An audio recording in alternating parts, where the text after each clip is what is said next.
Hello and welcome to Sunday's edition of Wardy's Waffle and a Farm Update. We haven't had a very good week at all here.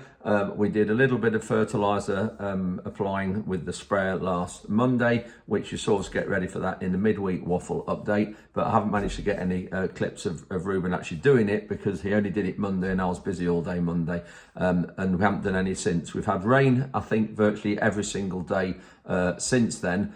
And yeah, we've had a really challenging time.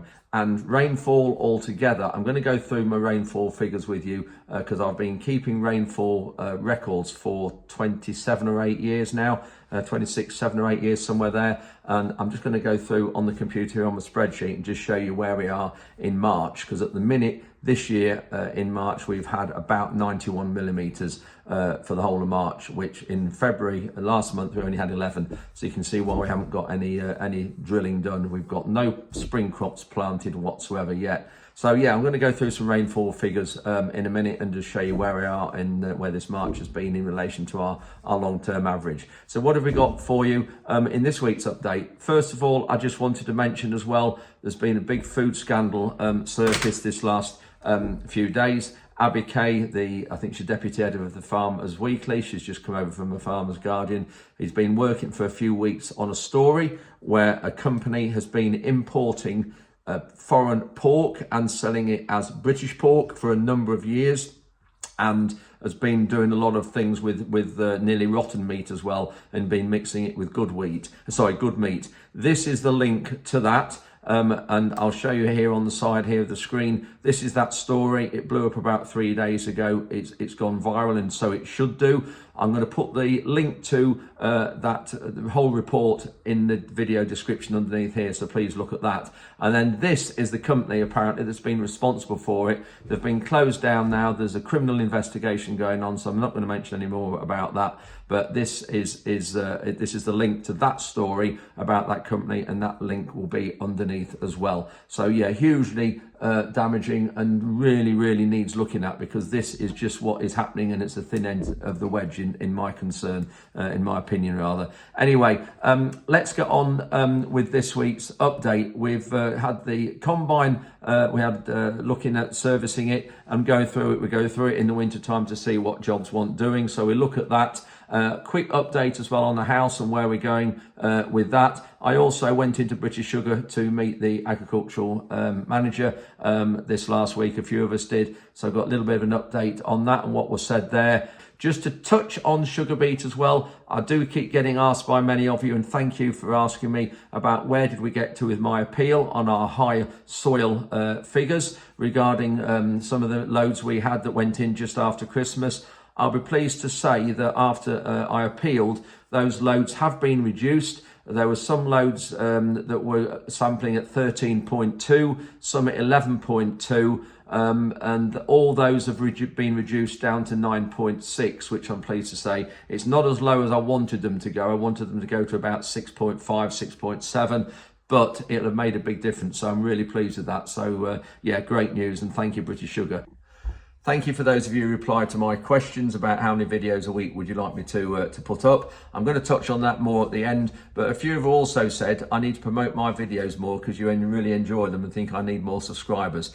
And so I need to be telling you apparently to subscribe and to like the videos, and also to let you know that it doesn't cost you if you do that, because I think one or two people said to me that I think people think that when you like and subscribe to somebody on YouTube, it actually costs to do that, when it doesn't. So please subscribe to my videos and like them, and thank you very much for watching, much appreciate it. So this is my rainfall figures. I started doing these in 1996, you can see there on the left. And the reason why there's a gap there in 2013 was because I had my laptop stolen in 2013, early 14. And for some reason or other, the last year I was doing it wasn't backed up properly, and so I've missed that year, and I've been unable to get them. I could actually go to Cranwell, where the RAF station near me, to get them, because I know they'll obviously keep them. But yeah, this interesting data when you look going back here, what is it, 26, 7 years, something like that, if you exclude 2013. But I've just highlighted March in grey here. You can see we had 91 millimeters this last March. and that, according to the Met Office, is the wettest March we've had for 42 years, but not for us here. You can see our March average is 29.5 over all the years I've been keeping rainfall figures. But when you go down to 91, look across here, I think there is one that is 2003 we go to. I will bring that back. Sorry, wrong way. I think there is one that is more than 91. There we go, yeah, 96. So in 1999, we had 96 millimeters in March. So 99 for us was a wetter March than it is than it has been this year. So that is not the wettest for us in 40 years or at all, actually.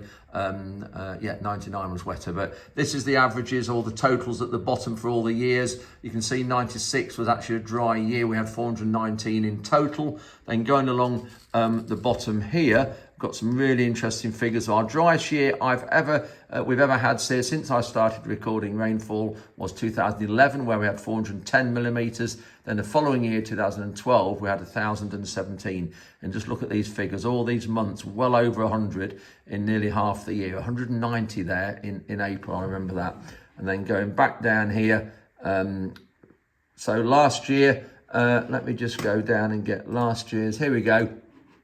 So last year was not particularly dry for us, 458, not the driest. You can see 2017 was slightly drier. And so the summer that we had here, July, only 13 millimeters. Yeah, that was a hot, dry year. But this is all the monthly averages we've had over the 7 years. And then this is how I compare them alongside it. So really interesting data, statistics, keeping these daily rainfall figures for the last 27 years. Update on the house. We're now looking at electricity, water and everything like that, and we're going to couple the house up to the yard supply. So this big cable here is 3-phase cable, and we're going to put it under the drive here behind that trailer, and the main yard supply is in the very corner of that grain store there. So we're going to go underneath and put it into there, and then the house we'll use the solar off the shed roof there, and then we're probably going to look at battery storage and increase the capacity of the yard solar and battery storage then the house will benefit and the yard will benefit. So that's what that roll of cable's for. We've got existing water supply underneath there, and this water supply comes under this drive here, all the way through there, down the side of the paddock towards the main road in the distance. So where those trees are, there's a lorry about to go past, so that's where our water supply comes to. So that pipe's already in, and it's a blue pipe, plastic pipe, so it's a newer one, so that's good. So we're going to just tee off down here. We're also looking, obviously, the stables, which obviously are now the offices that you've seen. Just there, we are just now digging a pipe here. So Bernie's just digging a trench to put, there's the, you can see that blue pipe there, that goes underneath here and goes along this wall. So we're just gonna we're digging at the side of it because we've got to bring the internet cables and all the IT stuff from the office in there, which just go in here and show you in here where it's coming from. So these are the stables that were converted last year into offices and meeting room and everything. And in here, this was a stable. This is what we use now. Tom and Ruben and Ian, we all use this for our meals and everything, and that's where all the data comes into for the whole. There's an access point in here, so all the Wi-Fi is going to go from there back to the house. We've got really good Wi-Fi here. We've got fibre optic on the road outside, and we've got something like 60 megabytes download speed and 40 megabytes upload speed. So all these YouTube videos I put up, they're really good at uploading them because we've got such fantastic internet connection here, which living in the middle of nowhere is a surprise, but we have. Just have a look at this. This is Ron's little mini digger. Nala's just supervising. She has done every operation here at the house.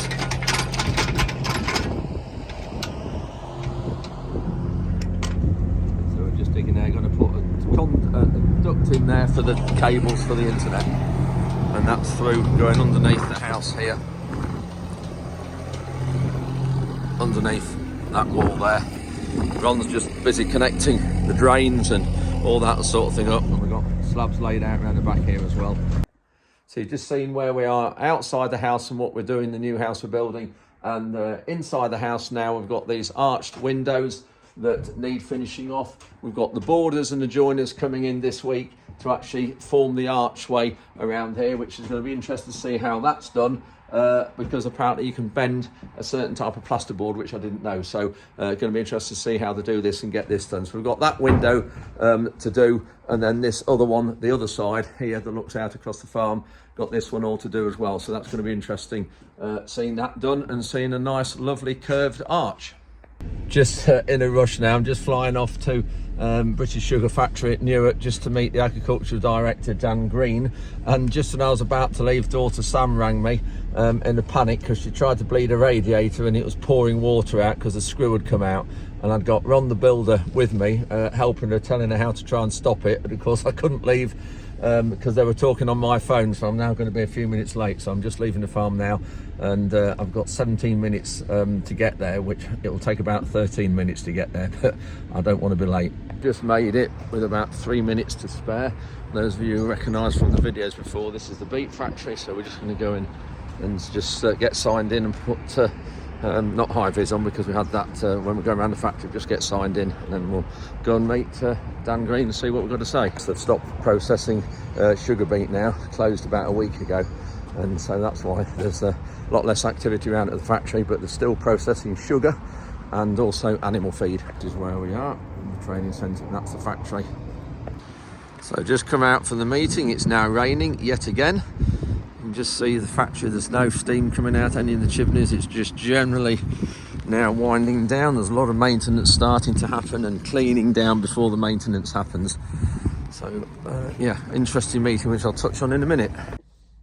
I've just got back from the meeting with British Sugar, and yeah, really interesting couple of hours. I've taken a few pictures of some slides and some really interesting facts and figures, but they were confidential, so I can't put them up here. So I'm just going to give you a bit of a summary. They've got this vision where they want to work closely with the growers, which I really welcome, and it's great. And they have this sort of field to factory policy, which is also good.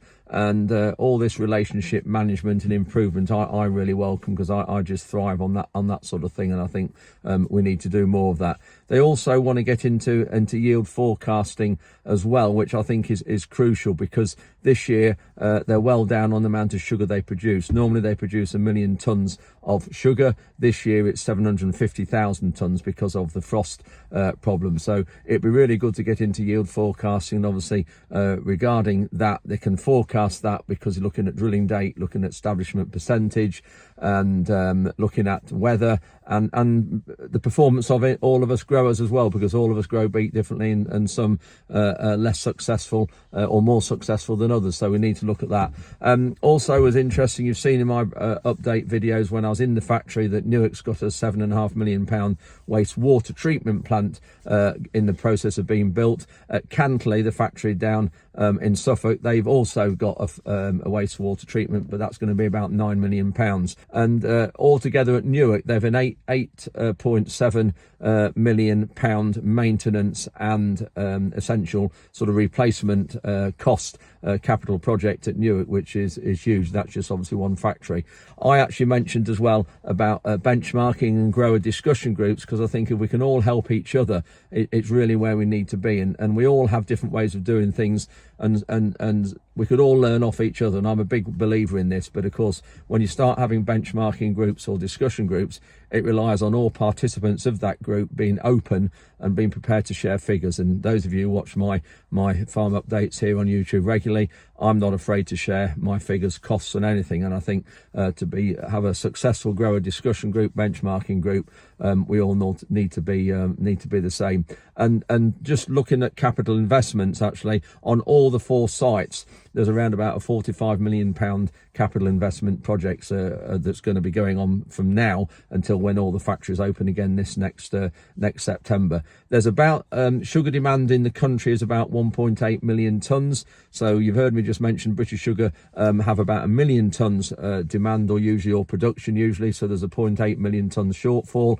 Now, Tate and Lyle, as you know, Tate and Lyle have this factory, this processing or this refining factory, should I say, in the Docklands in London, where they use foreign cane sugar there, and that comes onto our market. And Tate and Lyle can produce 1 million tonnes in London, but they have a quota that the government set when they were doing trade deals, so they're allowed to bring in tariff-free 260,000 tonnes of raw cane sugar into this country. And then in 2024, the government have allowed them to bring in another 80,000 tonnes on top of that, tariff-free, which obviously is not good, because a lot of that is grown with products that we're banned from using, as you've heard me say before. The gene editing bill is happening, which is great, because it means that plant breeders can really get on board and help with growing varieties, or breeding varieties, should I say, that don't need the inputs that we normally give them. You'll be able to have insect-free varieties. You'll be able to have disease-resistant varieties, or insect-resistant varieties, should I say. And you can even breed drought tolerance into it. And I think it's important here to mention that gene editing is not the same as GM, as genetic modification. It is a different process. And then gene editing is where you're switching off genes that are causing you a problem, or where you can get genes of the same family. So with wheat, for instance, grass is the same family as wheat. So you could manipulate genes from grass to wheat to help the wheat plant. Whereas genetic modification is bringing genes outside, a completely different thing. Even if it's an animal or something, you can bring that into the process. And actually, with the gene editing, you can actually also, hopefully, with animals and livestock, maybe make them tolerant to or resistant to TB. We've got this big problem at the minute. So I think the gene editing bill that was passed a couple of weeks ago is huge in plant breeding, and is a game changer in food production in the UK. Actually, just thinking, I'm going to put the link up to this gene editing bill in the description of this video. So those of you who want to look at it in a bit more detail, it will be below in the description of this video, because it is quite interesting, and it's a game changer as far as I'm concerned in farming and food production. More rain, look at that.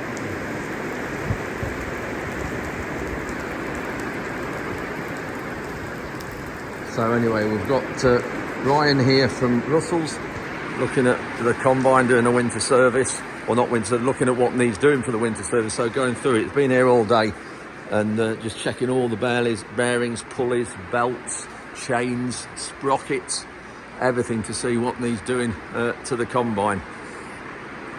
The combine is a 15 plate. We got it as a year old. It was a New Holland demonstrator. So it's done 8 harvests already. We've had 7 with it. So this harvest coming up will be the 8th harvest for us. Oh, you listen to that rain on the roof. You can hear it on the workshop roof. So yeah, really great to have a good workshop like this and get the combine in. And Ryan's been out the wind and the rain all day, so it's great. So we'll just have a word with Ryan and just see what we've got to do. Here's Ryan's list. You can see we've got a long list of things to do. We didn't have much last year done. It was one of those cheaper years, but we always seem to get 2 or 3 good years where it's not very big bills, and then we get a good one where we have their winter services a good lot. So we'll just see what we've got to do. Front here, this is elevated. There's a job to tell when until it lay it out on the floor, but there's a little bit of slack in that chain. You can see there should be a lot less than that, but it's whether we keep it going for another year. And then this pulley here, there's a little bit of play in that pulley, so that bearing needs changing. And then also in this one, which is the DFR roller, that's the feed roller there, so that wants changing, which goes up to the belt, up to the top. So you can see in that gap there, that all those nodges and those bits bolted on there, that's the big rotor. It goes right up the middle of the combine, and there's 2 of them, and that's the bearing there for one of them, that's the bearing for the 2 giant rotors, go full length right up through the combine, you can see there. And all the grain and the straw goes in there. That's flying around at a heck of a pace, and then the grain drops through the grills through there. You can see, and the straw carries on up through, there we are, part of it there. It goes right through to the back, right through, look, it carries on back and then drops the straw into the straw chopper, which is that part there. And then we've got spinning discs here. These are spinning round that then spread the straw, and they spread it out, going round to the paste and spread it out the width of the header that we're cutting at the front. Got a couple of chains there that Ryan's taken off from the belt, and they're from up this side. A little bit of play in them, which is whether we replace them or not from up the back there. We'll just see on that. Play in those bearings. Shaft there. You can just hear that. Yeah, you can just hear that, so that needs changing as well, because that'll fail mid-season otherwise. So that will probably need a shaft as well, Ryan was saying as well, because there's a bit of play on the, there you can feel that and hear that on the splines. So that will probably need changing there. Bit of play there. You can hear that. So that's the shaft wall, you can see when you move that. Yeah, a bit noisy as well on the bearings. So new shaft, new bearing needed there. Just hear there as well, there's some noise at the back there.